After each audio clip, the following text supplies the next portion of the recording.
do Agro, com Kellen Severo. Oferecimento Ihara. Consórcio Massey Ferguson, a partir de R$ 1.470. Acesse cnmf.com.br. Olá, sejam muito bem-vindos ao Hora H do Agro, um programa onde discutimos e analisamos os temas que mais importam para o agronegócio brasileiro. A ação do banco americano PacWest sobe 44% após temores de falência diminuírem. A quebra de 3 bancos em 2 meses sinaliza que a crise bancária dos Estados Unidos ainda não acabou? Nesta edição, nós vamos analisar os riscos de contágio na economia brasileira. Venda de terras para estrangeiros divide o plenário do Supremo Tribunal Federal. O julgamento terminou empatado em 5-5. E na AgriShow, máquinas autônomas que dispensam a presença de operador são destaque na maior feira de tecnologia agro da América Latina. Você vai ver também uma entrevista exclusiva com o ministro da Agricultura, Carlos Fávaro. Você vai conferir tudo isso e muito mais no Hora H do Agro, que já está no ar. A crise bancária nos Estados Unidos ainda não acabou? Há dúvidas no mercado se mais bancos regionais podem entrar em colapso. Em 2 meses, 3 bancos já faliram. Nesta semana, as ações do Banco Regional PacWest amargaram perdas depois da notícia de que ele estaria passando por dificuldades financeiras e analisava uma possível venda. Na sexta-feira, a recuperação veio, com alta de mais de 40%. O problema nos bancos vai contribuir com uma recessão na maior economia do mundo? E como fica o Brasil neste contexto? Vamos saber tudo isso com Fábio Kanzuki, que é Head de Macroeconomia da AS Investments. Fábio, seja muito bem-vindo à Jovem Pan News. Obrigado, Kelly. É um prazer estar aqui. Da mesma forma, Fábio, nesta semana o Banco Regional PacWest registrou uma forte queda das ações e havia uma preocupação sobre a situação financeira do banco. Aí na sexta veio a recuperação nas ações. A pergunta é, há riscos de mais um banco quebrar nos Estados Unidos? Qual é o tamanho da crise dos bancos por lá? Joia. Tem risco sim de mais banco quebrar. Em geral, esses bancos regionais de tamanho médio, pequeno. Por que o risco continua? A economia americana ainda não está desacelerando de forma importante e é uma coisa que é desejável. Estranho falar que desacelerar a economia é desejável, mas é desejável para controlar a inflação, né? A inflação ainda está muito alta. Agora, os bancos não estão sofrendo pela questão da economia, que ainda está super resiliente. Eles estão sofrendo porque houve aquele problema de regulação. Os bancos estavam aplicados no pré, como a gente fica no Brasil, apostando em queda dos juros. O juro subiu, e daí teve um custo muito alto, né? Primeiro no SVB, e daí começou uma correria geral. Fala, puxa, não sei que banco que está exposto à taxa de juros americana, estou em dúvida sobre isso daí. E a reação do Fed foi, olha, eu vou prover liquidez para todo mundo que precisar de dinheiro, eu dou. Qualquer banco que precisar de dinheiro, eu dou. Só que eu cobro uma taxa de juros que é a taxa de juros corrente, em torno de 5 agora. Esses bancos estavam pagando para os depositantes algo como 0,1, 0,2. O depositante sumiu, foi embora para outro banco, para um bancão. E esses bancos pegam dinheiro agora do Fed, só que custa 5. Então, mesmo esses bancos tendo uma liquidez muito grande que o Fed está dando, o Banco Central Americano está dando, eles têm um custo muito maior. Então, os bancos pequenos e médios que têm problema de solvência, nada a ver com liquidez, com corrida bancária, mas uma questão de, puxa, ele já não estava muito bem das pernas, talvez ele também estava aplicado nos juros, e agora ele tem um custo alto de captação, podem quebrar. E a gente não sabe aonde que está, né? O Fed fica olhando, opa, aqui está ruim, aqui, mas eles vão acontecendo, os problemas vão acontecendo eventualmente.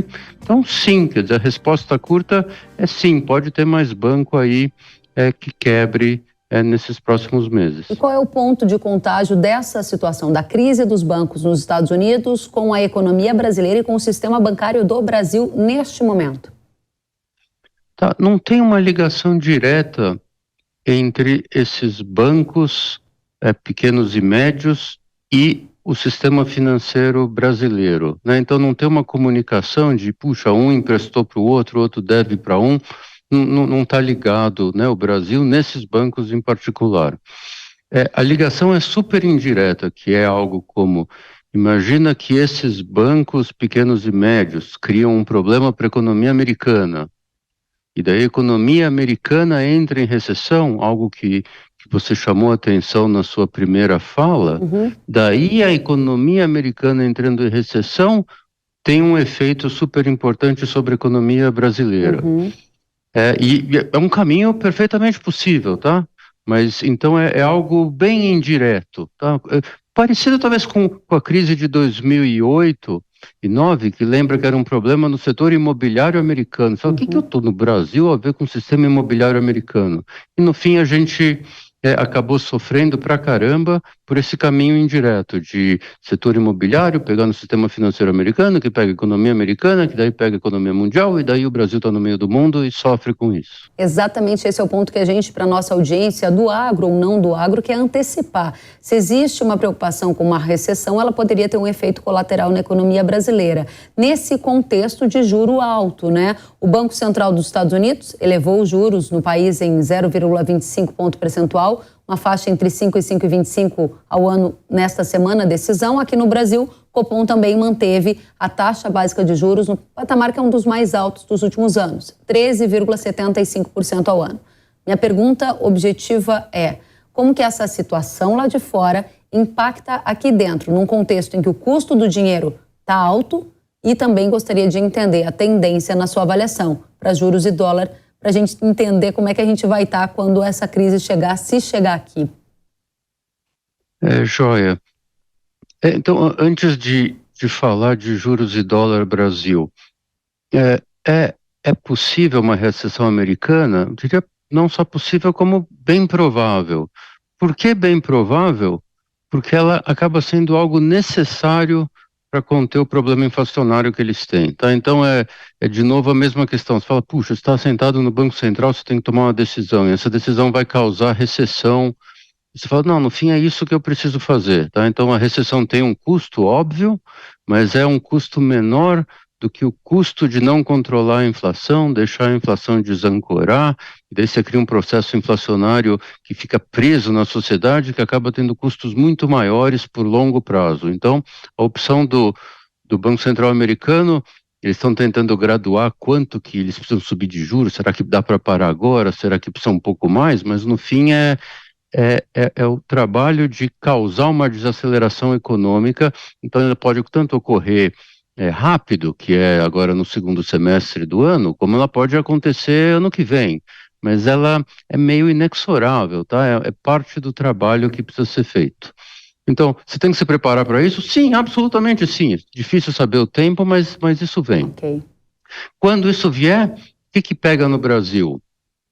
O efeito tem dois canais de efeito. Um efeito é a economia mundial está toda conectada, e daí você importa bens de um lugar, exporta bens de outro. Se a economia toda desacelerou mundial, você sofre e a sua economia desacelera também. Isso daí teria o efeito, já ligando um pouco com inflação e juro brasileiro, você fala, bom, se a economia vai desacelerar, vai ter menos demanda, vai ter menos inflação aqui também, até eu posso reduzir juros. Essa é a primeira reação que tem.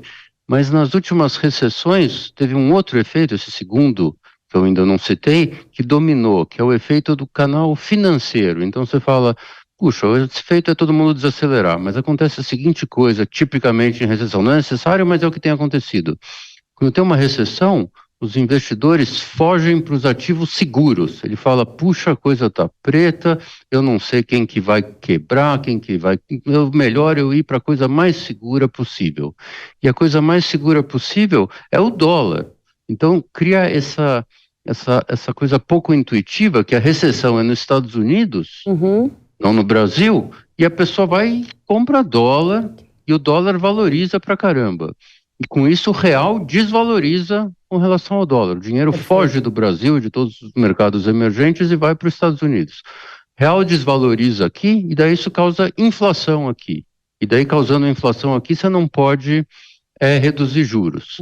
Tá? Então, no fim, usando as últimas recessões como guia, o impacto aqui é depreciação do real, né? O câmbio, o dólar voa, vai lá para cima, e o Banco Central não pode reduzir juros, ele teria que subir juros para proteger a economia dessa subida do dólar. Como os juros aqui está alto já, então você fala, talvez ele nem precisa subir, mas o efeito dominante vai nessa direção, de mais inflação, mais juros, mais dólar. Muito bem, e isso pode então a gente acabar passando por um período ainda mais longo desse custo do dinheiro alto, que é essa taxa de juros em patamar elevado, conforme você mencionou. Para fechar, últimos 30 segundos, o ambiente de risco que você anunciou aqui gera uma busca por ativos mais seguros, na contramão, uma fuga por ativos de riscos. As commodities agrícolas são consideradas ativos de riscos, a gente está falando de soja, de milho, de trigo. Isso pode indicar algum tipo de tendência para preço de commodity agrícola? Eu não diria que commodity é ativo de risco, eu diria que é super seguro, né? É commodity, é um bicho que você segura na mão, nada mais seguro do que tijolo, commodity. O efeito sobre as commodities não seria do risco, seria da desaceleração econômica, então, que é o primeiro efeito que eu citei. Então, a economia desacelera, você tem menos demanda por todos os bens, incluindo commodities. Se pegar a China de verdade, daí o efeito em commodities é super importante, se não, é pouco importante.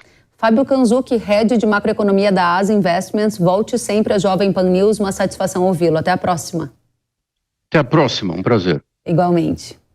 E aconteceu nesta semana em Ribeirão Preto, no interior de São Paulo, a AgriShow, que é a maior feira de tecnologia agro da América Latina. As máquinas autônomas, ou seja, aquelas que dispensam um operador para monitorá-las, para guiá-las, elas foram um verdadeiro destaque.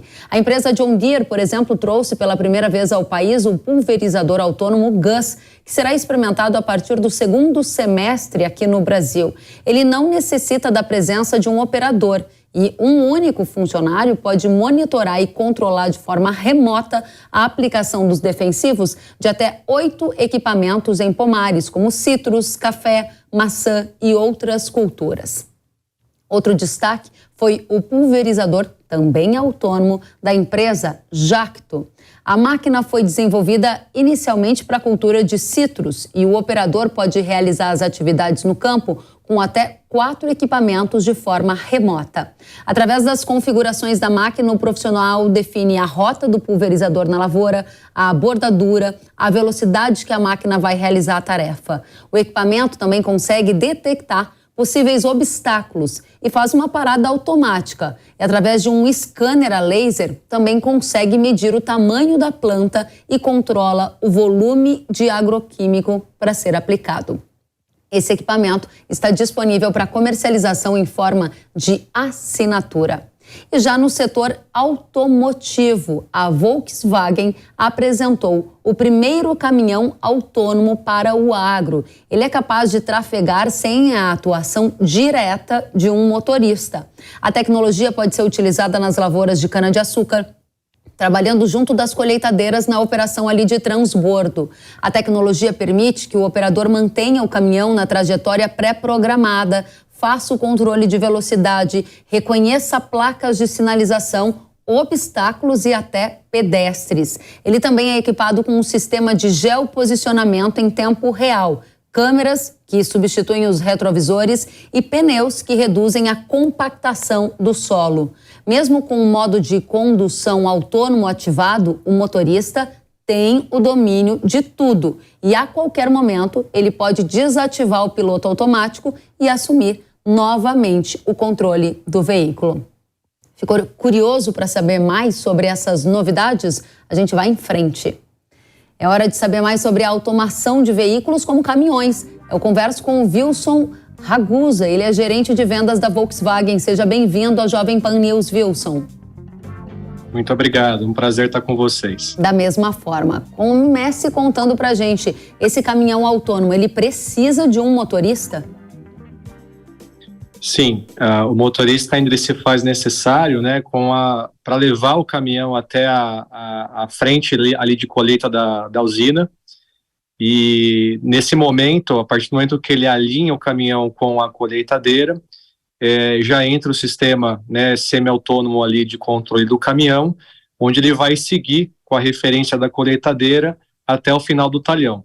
A hora que acabou esse talhão, né, ele encheu a caixa ali de cana picada em cima do caminhão, o motorista reassume, ele faz a volta e começa de novo todo o corte, a colheita da cana na próxima frente ali do talhão também.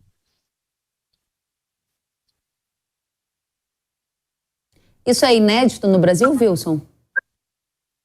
Sim, isso é uma iniciativa que a gente começou lá na Fenatran de 2019, onde a gente trouxe o nosso caminhão protótipo, né, para apresentar ao público. Já vinha uma demanda grande do segmento, né, o segmento de canavieiro principalmente, ele vem buscando, como sempre, aumento de produtividade e de ganhos, e isso começou lá atrás com um caminhão padrão, caminhão normal, do jeito que ele sai de fábrica.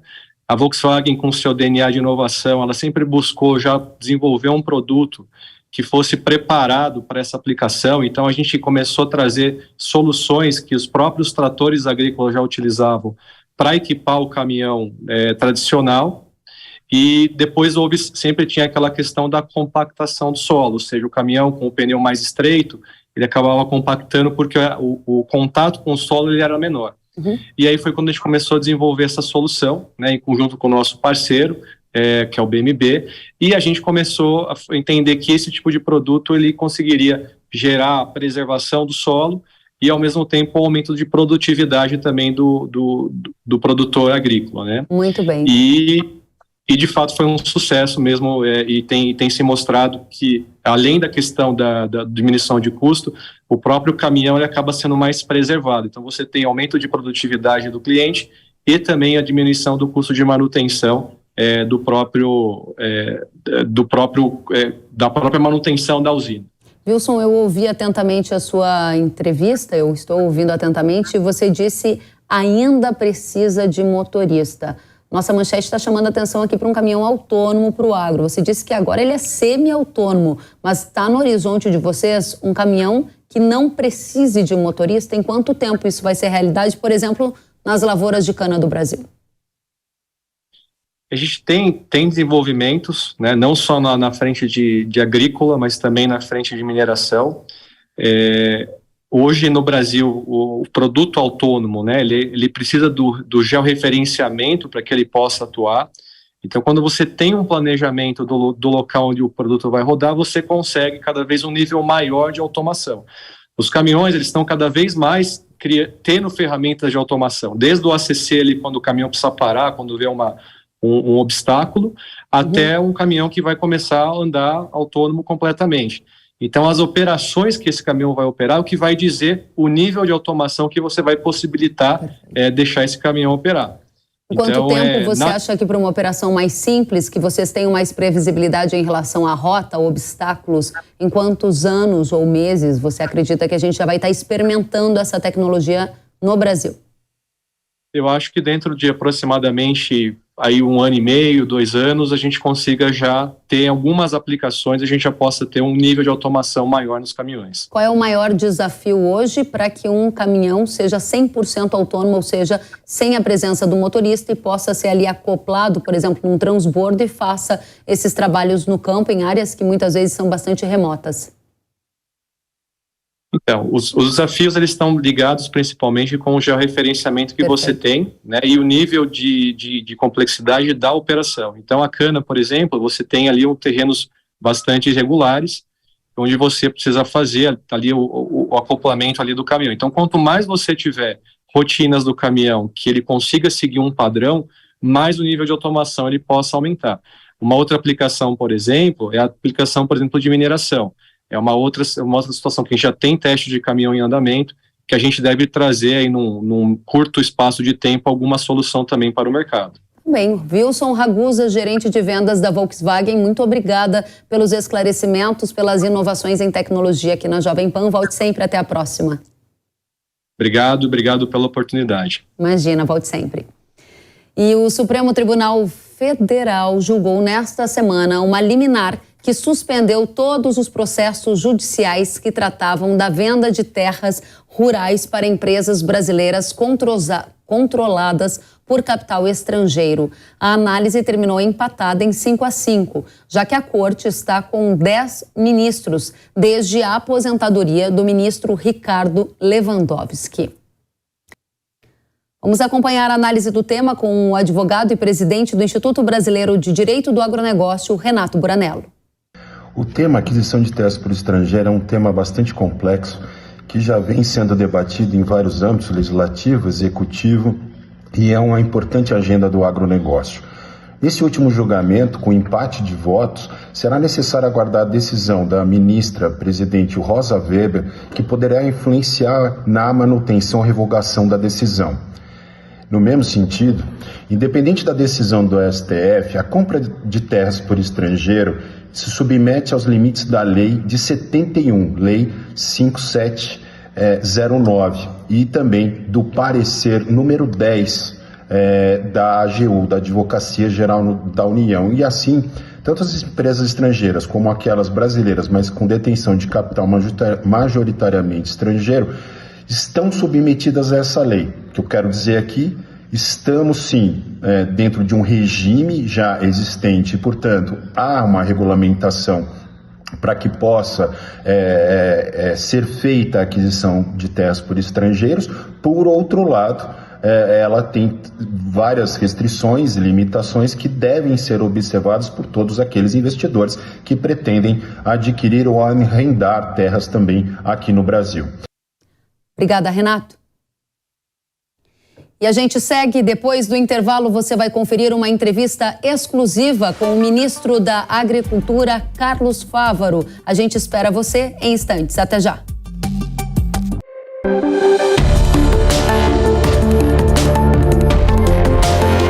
Hora H do Agro, com Kellen Severo. Oferecimento Consórcio Massey Ferguson, a partir de R$ 1.470. Acesse cnmf.com.br. Sabia que o Brasil é um dos maiores produtores de soja e milho no mundo? Esse mercado movimenta mais de 70 bilhões de dólares anualmente e tem muitas oportunidades. Com o curso de comercialização de soja e milho da NIL, você aprende a negociar preços em bolsas internacionais e proteger seu capital. O professor João Birkan tem mais de 60 anos de experiência e vai te ensinar como ganhar dinheiro no agronegócio. Quero garantir uma taxa melhor do dólar para daqui a 12 meses. Esse curso é ideal para você que quer trabalhar com trading de soja e milho no mercado financeiro e para você que é produtor e quer potencializar os lucros com sua safra. Ingresse no setor que mais cresce no Brasil. Acesse nilcursos.com.br e inscreva-se. Precisando de uma nova máquina para aumentar a sua produtividade? Aqui no Consórcio Nacional Massey Ferguson lançamos o Grupo 377. Com ele vem vários benefícios exclusivos para você, como planos em até 10 anos para pagar, sem juros, sem taxa de adesão e parcelas reduzidas a partir de R$ 1.470. Aproveite e procure a rede de concessionárias Massey Ferguson. Quer saber mais? Acesse www.cnmf.com.br ou entre em contato pelo WhatsApp 11 9 3016 0316.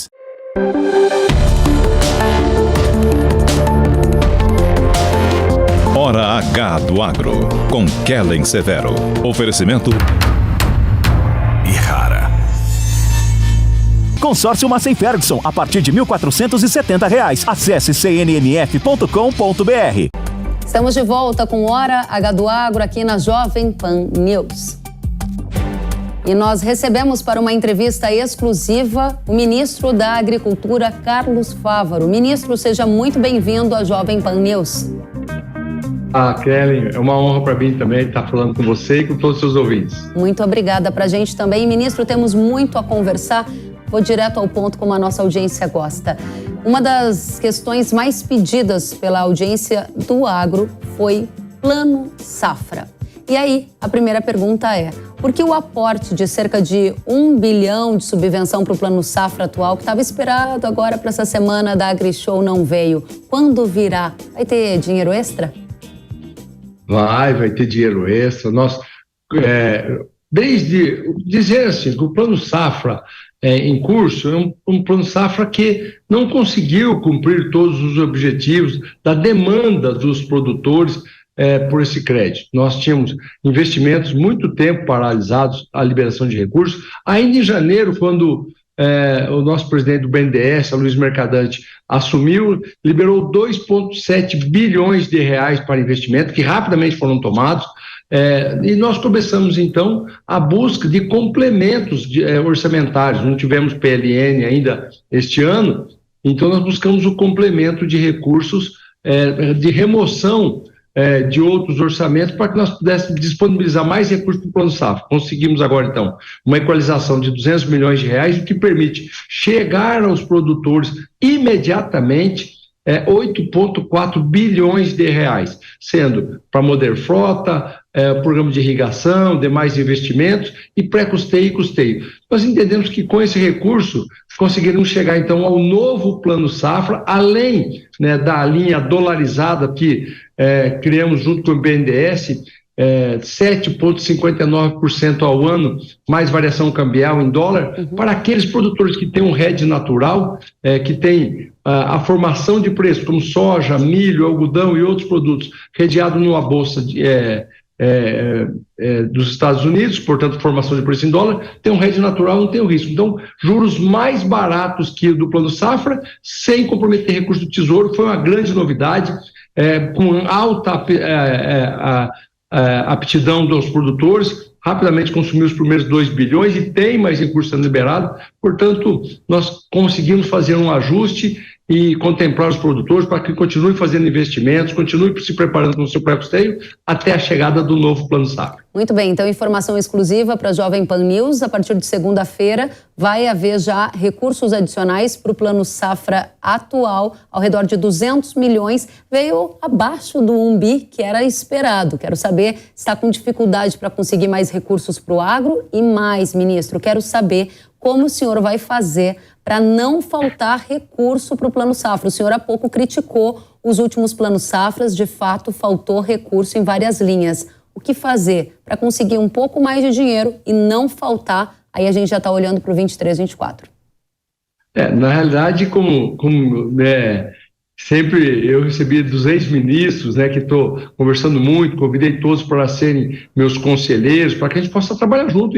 Esse agro não é fruto de competência de uma pessoa só, não, é de um conjunto de ex-ministros, servidores, colaboradores aqui do Ministério da Agricultura, entidades de classe muito bem organizadas, parlamentares que estão sempre atuando e o executivo sempre atento e fazendo as políticas públicas. E aí, numa reunião com o ministro Cabreira, ex-ministro Cabreira, ele me disse que o problema da fazenda se resolve na fazenda. Aí a gente parece uma analogia, mas não é internamente pela porteira para ele, não. O problema lá do agronegócio se resolve no Ministério da Fazenda, que é onde tem dinheiro para a gente poder avançar. O Plano Safra foi aquém, né, os últimos Planos Safra foram aquém da necessidade, mas nós já viemos complementando com o BNDES, linhas de crédito, tivemos essa nova linha, como disse, dolarizada, e como demorou para acharmos também a equação financeira, nós estamos já na iminência, mais 60 dias teremos um novo Plano Safra, por isso não foi necessário, e nós vamos estar sempre calibrando, se for preciso, complementa mais um pouco, mas a nossa equipe técnica acha que esses 200 milhões abrem linhas de crédito na ordem de 8,4 bilhões, 8,5 bilhões de reais, que sejam suficientes até a chegada do novo Plano Safra, que aí sim estamos trabalhando para não ter essa deficiência. O Plano Como Safra, não ter, ministro? A Fazenda vai ajudar? De onde vai vir o recurso? Eu vi que a CNA pediu 400 bilhões. Vai dar para atender esse pedido? Olha, 400 bilhões, isso requer uma equalização só para o Ministério da Agricultura e Pecuária, né? Porque o Plano Safra passado, a agricultura familiar também estava aqui dentro e tinha uma equalização em torno de 12,5 a 13 bilhões de reais no total. Hoje nós demandamos aqui para o Ministério da Agricultura um número bem, que era daquele Plano Safra lá, 3,4 era para 3,5 bilhões de reais era para a agricultura de médio e grandes produtores. Nós precisamos de um complemento bem maior que isso para que nós possamos chegar perto do número da CNA, bem o ideal, e nós vamos trabalhar por isso junto com o ministro Haddad, junto com a ministra Simone, com a determinação do presidente Lula de fazer um Plano Safra mais robusto para atender os nossos produtores. Muito bem. O senhor tem anunciado que o Plano Safra será verde, baseado na agricultura de baixo carbono, premiando agricultores que têm adotado boas práticas. com prêmio de menos juros e mais limite de crédito, inclusive para quem comprovar essas boas práticas. A pergunta é: as demais linhas continuarão com as mesmas taxas de juros atuais? Olha, a formação ainda do volume de recursos para equacionar as taxas de juros e os limites de crédito ainda está em formação. O que eu posso lhe garantir é que todo o plano safra será um plano safra ABC, agricultura de baixo carbono. Aí, muitos, é importante esse papel que a imprensa, que você, especialista no setor, como comunicadora, precisam levar, que este não é o intuito que nós vamos colocar peso sobre os ombros dos produtores. Muitas vezes a gente não comunicar direito, quando está formando esse novo plano safra, assim, olha, agora vem um novo ministro aí querer dizer que todo o plano safra será de agricultura de baixo carbono. O que será que eu preciso fazer para acessar o novo crédito, já que todo ele será ABC? Eu falei, nada.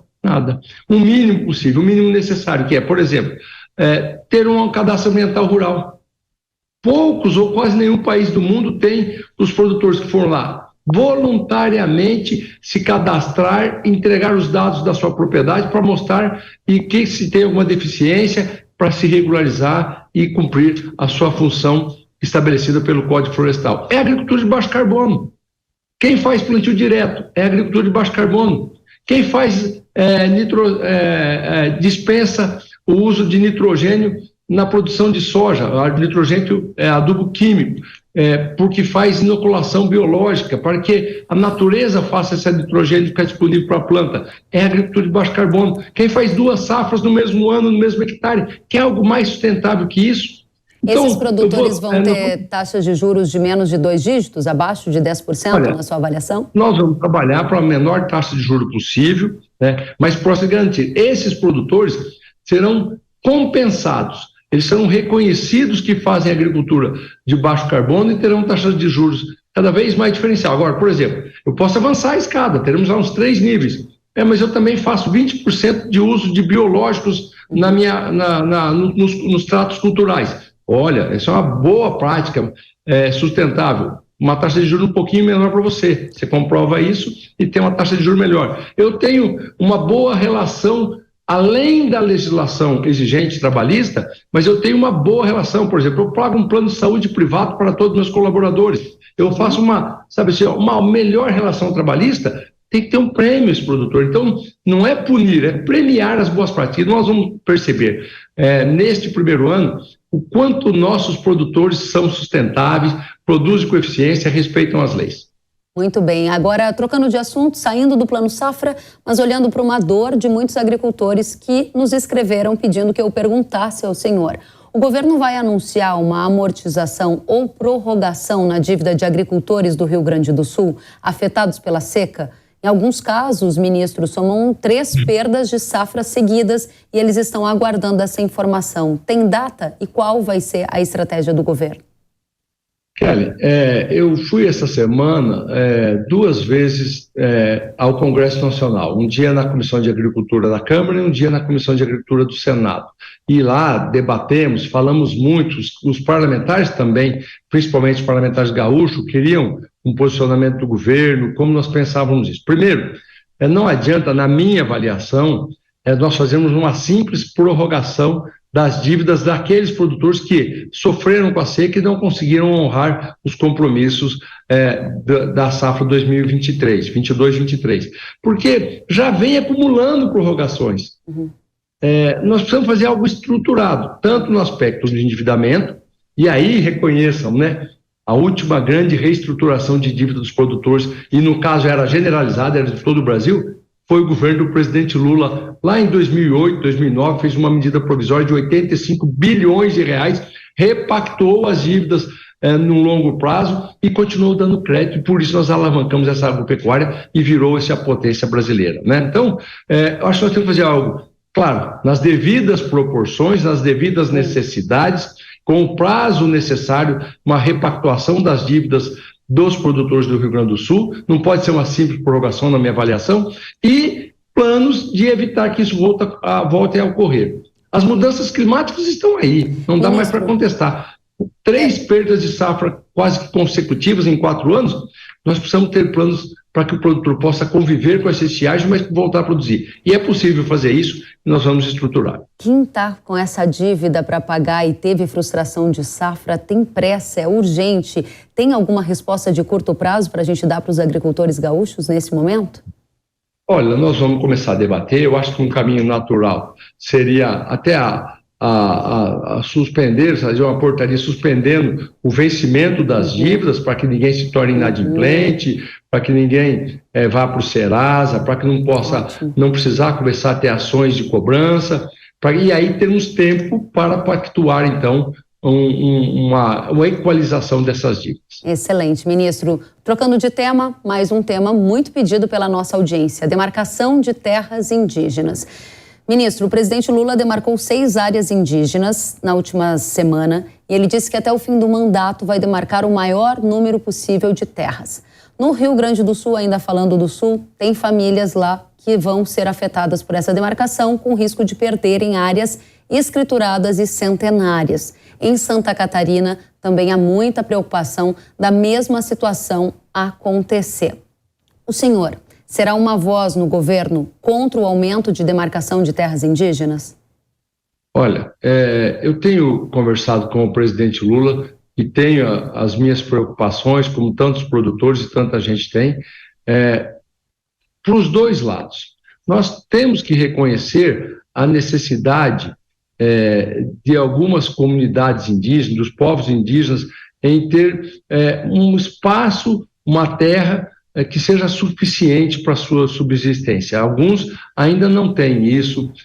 Posso citar o caso, por exemplo, alguns casos no Mato Grosso do Sul, na região de Dourados, o caso que está com uma ADIM no Supremo Tribunal Federal, lá de Santa Catarina, precisa um pedacinho de terra para ajustar aquilo. Virou cidade, né? Virou cidade onde era o espaço desses brasileiros indígenas.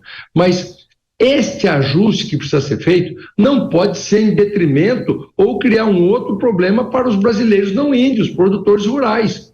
Tenho falado isso com o presidente Lula, ele está sensível a essa causa e tem me dito, nós vamos equacionar essa situação, resolvendo problemas de uns, mas não causando problemas para outros. Como, ministro?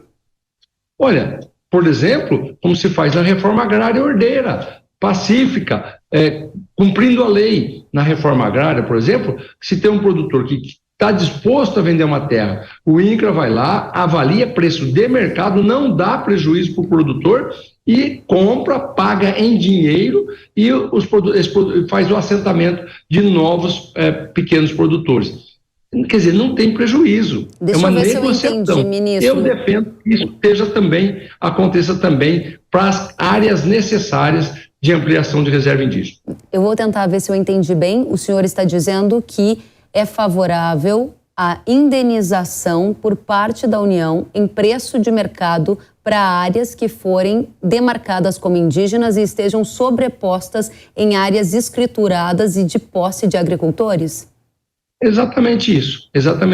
Agora, se não é terra privada, se é terra pública invadida, aí dá para defender. Agora, se tem lá uma escritura, se tem todo um histórico, escritura, títulos registrados, não dá para simplesmente falar assim, o Estado te deu o título, o Estado te deu o documento, agora você sai embora, porque aqui são dos brasileiros índios. Aí ele vai fazer o quê? Ele vai virar um sem terra? Então, aí é a hora que o Estado tem que se fazer presente, equilibrar entre um e outro, resolve o problema de um, mas não causa o problema do outro. Exatamente como você falou. Ministro, e se o agricultor não quiser sair, o senhor sabe, o senhor é um homem da terra, é agricultor.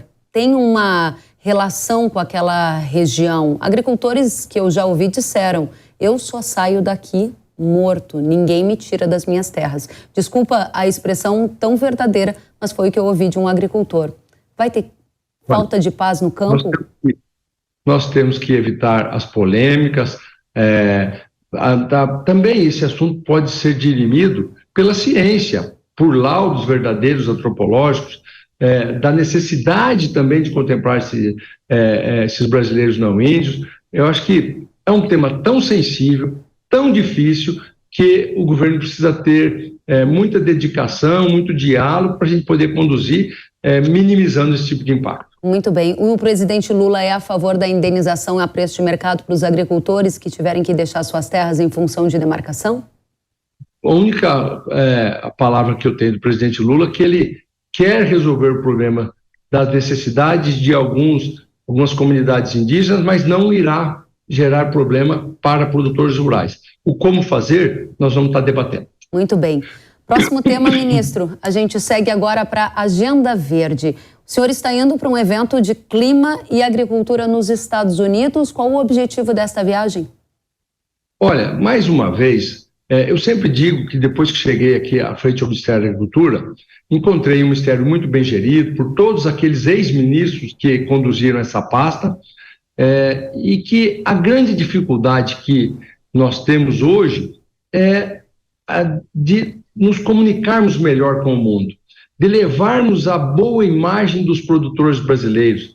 Nós não podemos ser taxados por um país que produz muito alimento às custas do desmatamento da Amazônia, às custas de queimadas ilegais, às custas de invasões de terras públicas. Não é isso. Acontece? Acontece.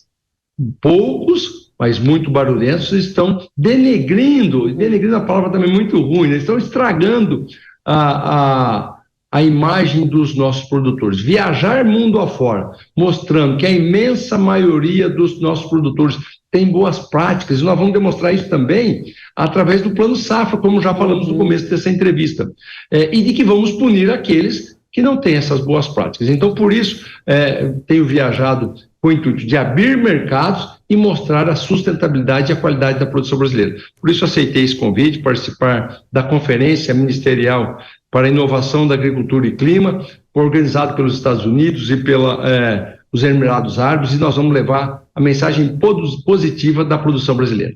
Ministro, ouvi atentamente o que o senhor acabou de dizer e conecta muito bem com a pergunta que eu preparei para a sequência. O senhor disse, vamos punir os que não tenham adotado boas práticas. Essa é uma questão importante para a gente entender aqui. Por quê? Alguns países do mundo têm adotado práticas ligadas à Agenda Verde, como, por exemplo, o Canadá, onde o governo do Canadá quer forçar os agricultores a reduzir o uso de fertilizantes nitrogenados para cumprir uma meta climática. Inclusive, teve mobilização nas ruas, tratoraços.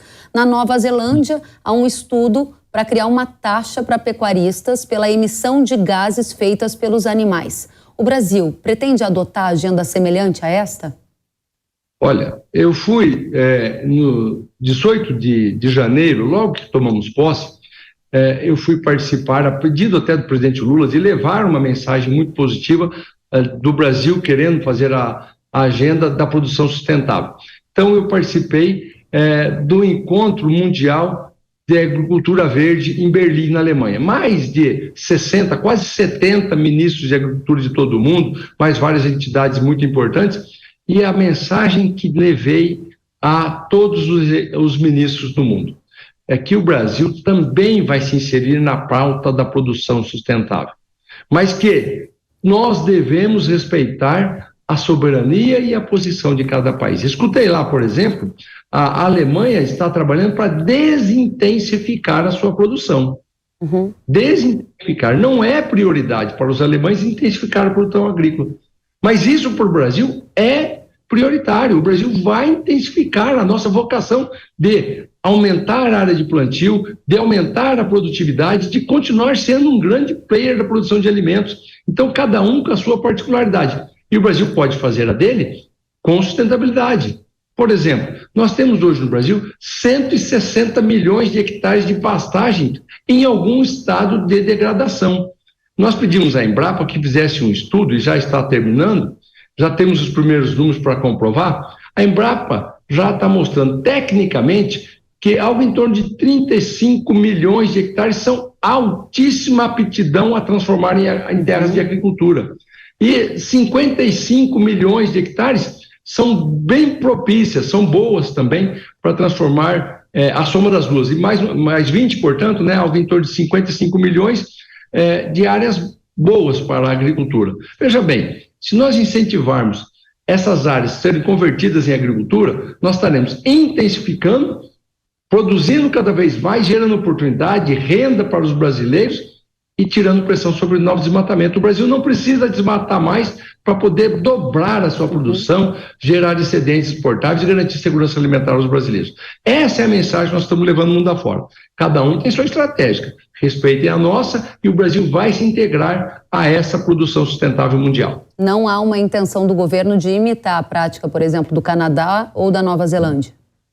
Não, até porque nós temos as nossas boas práticas. Ótimo. O Canadá quer desestimular o uso de nitrogenados, que é adubo químico que tem origem no petróleo, portanto, tem emissão de CO2. O Brasil, por exemplo, a produção de soja aqui no Brasil, graças à tecnologia, muitas delas desenvolvidas pela Embrapa, nós temos a fixação de nitrogênio biológico, através da inoculação biológica, nós temos a fixação de nitrogênio. A planta mesmo produz o seu nitrogênio, graças a isso. Não precisamos comprar fertilizantes para a cultura da soja, fertilizante nitrogenado. Então, veja, cada um tem a sua particularidade. Se o Canadá precisa tirar o nitrogênio das suas culturas, o Brasil, por exemplo, na soja não precisa retirar porque já não usa. É assim que nós vamos tratar mundialmente, explicando o nosso modelo sustentável de produzir. Ministro, temos muito a falar. Mercado de carbono, o que o senhor espera desse tema? A ministra do Meio Ambiente, Marina Silva, havia sinalizado que a regulamentação poderia sair já nesse primeiro semestre. Como o Brasil do Agro pode se beneficiar dessa agenda? Olha, o Brasil tem um código florestal dos mais restritivos do mundo. Os nossos produtores fazem um grande serviço ambiental. Nós temos reserva legal de 35% a 80% do tamanho da propriedade. Isso tem que ser valorado, isso aí tem que ser precificado. E isso vai garantir a continuidade desse status de preservação. É importante o comando e controle, é importante a fiscalização, a rigidez na fiscalização para quem quer desmatar ilegalmente. Mas, por outro lado, é fundamental pagar por serviços ambientais, pagar essa floresta em pé que sequestra carbono e dá estabilidade climática para o mundo. Muito bem, vamos a outro tema, geopolítica. Com os riscos associados à geopolítica mundial, muitos agricultores esperam ver o Programa Nacional de Fertilizantes avançar, ministro. Nós somos importadores de adubo e é um alimento para as plantas. Qual é o avanço desse tema nos 100 primeiros dias de governo? Olha, acabou, e é muito pertinente essa sua pergunta, acabou de sair o decreto do presidente Lula regulamentando o Conselho Nacional de Fertilizantes, onde será presidido pelo vice-presidente e ministro Geraldo Alckmin, que o Ministério da Agricultura e os outros ministérios vão fazer parte, com os ministros discutindo isso internamente no governo e com a sociedade. Nós precisamos pensar que e aí sim ficou muito claro que a economia globalizada não é a solução para tudo. Veja que no momento de guerra associada à pandemia, as continuidades de fornecimento de suprimentos foram interrompidas. Não tivemos disponibilidade suficiente, por exemplo, como cloreto de potássio. Sim. E isso bota em xeque a nossa capacidade de continuar produzindo alimentos. Então, o Brasil dificilmente será autossuficiente na produção de fertilizantes, mas tem que ter um plano estratégico para ser menos dependente, e esse conselho vai trabalhar muito com a sociedade. Nós vamos avançar por determinação do presidente Lula, tanto que escolheu o vice-presidente da República para coordenar os trabalhos, como estratégico é esse assunto, e nós teremos novidades, pode ter certeza. Eu lembro que o vice-presidente da República, Geraldo Alckmin, se mostrou favorável à exploração de potássio na Amazônia, como uma das estratégias para diminuir a dependência do Brasil de importação. Esse é um dos temas prioritários a partir de agora? Sem sombra de dúvida, é um projeto importante. A Autazes no Amazonas está em processo de licenciamento, e essa é uma das questões a ser superada. O processo de licenciamento está na área de influência de uma reserva indígena, não está dentro, está fora, mas na área de influência, portanto tem que ter os estudos do componente indígena, os benefícios para os povos indígenas que ali estão situados, para que nós possamos cumprir a legislação e darmos também a oportunidade do Brasil diminuir a dependência de cloreto de potássio importado. Muito bem, ainda sobre fertilizantes, a Petrobras deve retomar a produção de fertilizantes em outras regiões, além de Mato Grosso do Sul, que foi uma das primeiras ações que o senhor fez enquanto ministro, também apoiar o aumento da produção via Petrobras, não é? Olha, é fundamental. Antes de mais nada, claro que eu defendo a conclusão da planta de produção de nitrogenados no Mato Grosso do Sul, em Minas Gerais, e mais algumas outras que já estão, tem na Bahia, tem em Sergipe, mas fundamental é nós encontrarmos uma equação para o preço do gás natural brasileiro, né? A exploração do gás natural está mais caro no Brasil, muito mais caro que no mundo afora, e, portanto, tira a competitividade da produção local. Nós temos que equalizar essa situação para que o Brasil diminua a sua necessidade de importação deste, que é um produto que pode ser feito aqui, tem possibilidades e tem um desafio de equalizar os preços do gás natural. O senhor falou em gás natural e me lembrei da Argentina, que país vizinho, recentemente teve uma ideia, né, de usar recursos do BNDES para estreitar uma relação que pudesse, talvez, fornecer gás natural de lá para cá. E aí é ótimo para a gente falar de Argentina, porque a Argentina, ministro, firmou uma parceria com a China para a utilização de yuan nas transações comerciais entre os países. O presidente Lula esteve na China e ele deu alguns sinais contrários ao dólar. Em quanto tempo o senhor avalia que o Brasil estará adotando o yuan nas transações comerciais com a China? E qual o ponto positivo e negativo disso para o agro, na sua opinião? Olha, primeiro dizer que não há nenhuma afronte a essa e nenhuma obrigação para que os comércios sejam feitos em moedas locais. Há uma oportunidade. O que nós fizemos é um acordo bilateral com a China, o Brasil também firmou, a possibilidade de usarmos as moedas próprias, sem precisar fazer um apêndice, porque isso gera custo. Nós exportamos um produto brasileiro que é produzido em real, que é vendido para a China, que passa por um câmbio dolarizado e chega no yuan, né, chinês. Essa triangulação no mercado financeiro tem um custo. Se a gente puder fazer entre as moedas locais, nós vamos baratear e garantir competitividade. Mas é uma opção, não é uma obrigação. O Brasil já fez isso, é uma geopolítica também sendo fortalecida. O Brasil é um país de boas relações diplomáticas. Veja que o presidente Lula está já em outra visão, além de comparecer à coroação do rei Charles da Inglaterra, mas também está tratando de relações bilaterais, como já fez com Portugal, como já fez com a Espanha, como já fez com os Estados Unidos, como já fez também nos Emirados Árabes, na China. E o Brasil tem a oportunidade de fortalecimentos em blocos. Os BRICS são grandes oportunidades.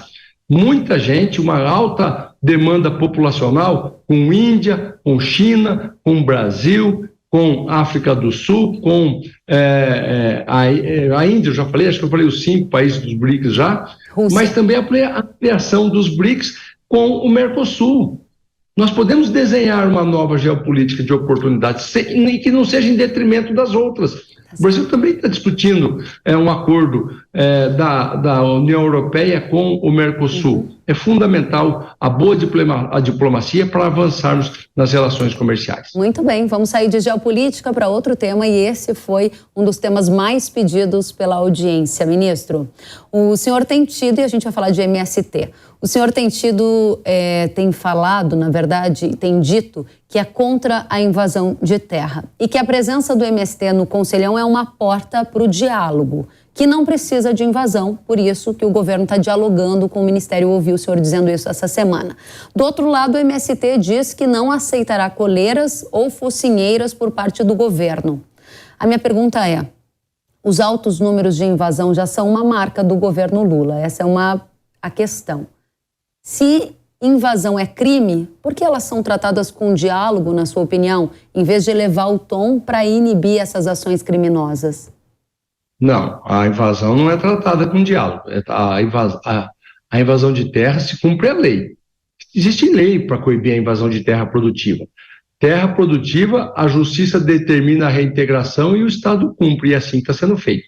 O diálogo aberto, que digo, e não tem dubiedade no meu posicionamento. O diálogo aberto é quanto ao respeito e o direito do sonho de um pedaço de terra para produzir. Um programa de reforma agrária é legítimo. Eu já disse, por exemplo, visitando no norte do Paraná um assentamento de reforma agrária, que fiquei encantado do MST.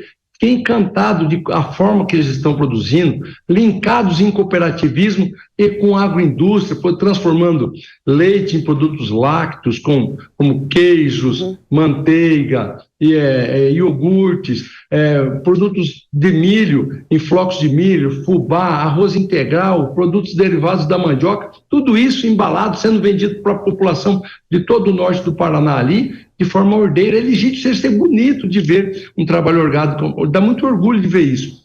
E a reforma agrária é essa expectativa. Como é a expectativa e o sonho de ser feliz, alguns filhos de famílias mais humildes que sonham em fazer uma faculdade e não têm condição. O Estado prover essa oportunidade através de programas sociais como o FIES é legítimo, é uma obrigação do Estado fazer. Como programas sociais, um pai ou mãe de família sonhar em ter uma casa própria, é legítimo o Estado dar as condições através do programa Minha Casa Minha Vida para que as famílias tenham essa casa própria. É legítimo também um programa de reforma agrária dentro dos rigores da lei. E eu não consigo compreender por que da necessidade de um governo democrático, atento às causas sociais, que apoia essa reforma agrária ordeira, tem um movimento que queira fazer a invasão, que acha que não vai, ninguém vai colocar focinheiro ou cabresto, como você disse. Não precisa, vamos dialogar. Aonde que pode ser feito? Dentro da lei. Não vai tomar terra de nenhum produtor. Se ele quer vender, o Estado compra e assenta as famílias, como já disse. Muito bem. E vai ter terras públicas também. Agora, terra produtiva invadida não dá para ser compactuado. Muito bem. Ministro, uma das minhas últimas perguntas é sobre gripe aviária. A gente ouviu do senhor e dos seus secretários a preocupação com o mês de abril, com o mês de maio. O Brasil é o maior exportador de frango do mundo, continua livre de gripe aviária. A pergunta é até quando? Quantos testes têm sido feitos toda semana? Como é que está esse tema dentro do governo? Olha, o Brasil tem se mostrado muito competente e inclusive recebemos uma carta muito elogiosa do governo chinês, da GACC, e tenho certeza que é um reconhecimento mundial da qualidade do serviço sanitário brasileiro.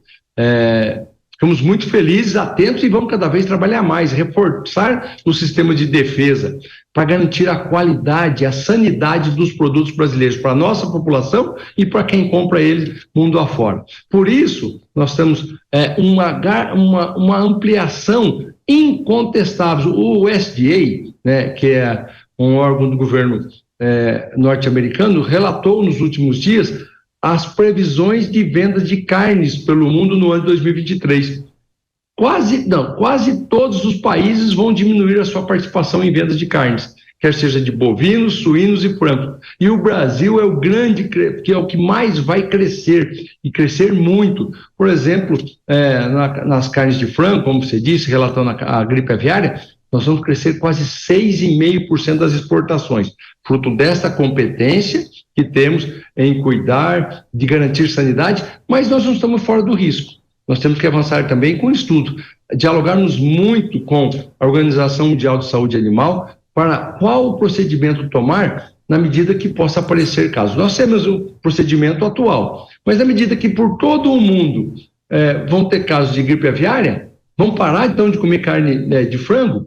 Vacinação é a saída? Não vai proibir as exportações aqueles países que começarem a vacinar? Então, é um diálogo que tem que ser aprimorado. O MAPA está fazendo o seu dever de casa. Eu tenho certeza que com muita ciência, com muita tecnologia, com transparência, com eficiência no nosso sistema de defesa, o Brasil continuará sendo um grande país exportador e consumidor de carne de suínos, frangos e aves. Ministro, uma grande satisfação ouvi-lo atentamente por todos esses temas. A pauta é muito mais longa. Fica aqui o convite para o senhor voltar muito mais vezes. Obrigada pela entrevista. Obrigado, Kelly. É sempre um prazer falar com você, falar com todos os seus telespectadores, mas também dizer que até pelas redes sociais sigo você e gosto muito das suas chamadas curtinhas contando o destaque do dia. É importante, um recado rápido para todos os produtores e para o mercado. Muito obrigada, ministro da Agricultura, Carlos Fávaro. Volte sempre. Bom trabalho para o senhor. E antes de encerrarmos, eu tenho um recado para você.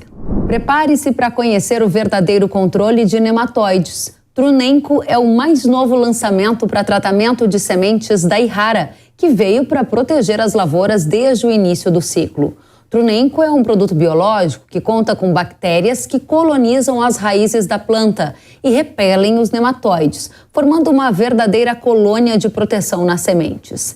O bionematicida é a novidade de maior espectro do mercado, que controla com eficiência diversos nematóides. Tudo isso com baixa dosagem, que propicia para você mais praticidade e rendimento no manejo.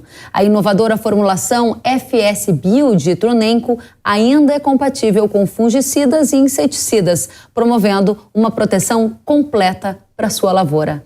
Conte com Trunenco, uma colônia de proteção já na semente. Acesse yara.com.br ou aponte o celular para o QR Code na sua tela e saiba mais. O Hora H do Agro fica por aqui. Até a próxima. Tchau.